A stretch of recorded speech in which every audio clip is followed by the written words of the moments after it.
So, ibig sabihin, una muna ang Diyos, kanyang habag, una talaga lagi ang habag ng Diyos, and then, yung pag-ibig ng Panginoon, tapos yung pananampalataya natin doon sa nangyari, at tayo ay susunod at magiging product natin sa pagsunod. Kung ikay sumusunod, gagawin mo yung mga bagay na gusto ng Panginoong Hesus.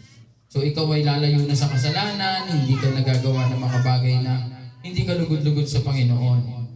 At alam mo mga bagay na maglalayo sa iyo, sa Kanya. So doon, yung product na ng palataya. Bakit ka bumabalik dito? Bakit ka pumupunta dito? Bakit ka nandito nung nakaraan? Ngayon, nandito ka na ulit. Ay nga pala, nagpaalam pala sa akin si nagchat sa akin si Domingo. Mayroon pala siyang pupunta ang binyag. Pero kung makaabol siya dito, susunod sila, nakakotse naman yun eh. Pero may binyag muna sila pupunta. Si Rhea, hindi ko alam yung nagchat. Okay.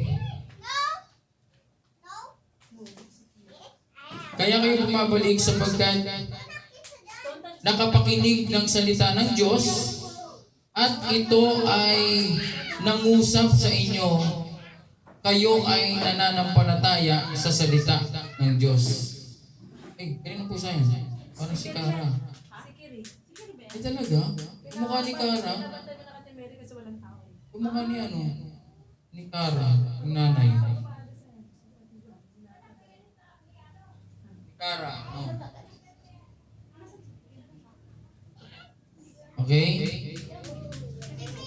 Buksan natin ang Bible natin sa Roma chapter 10, verse 17. Yan, Romans chapter 10, verse 17.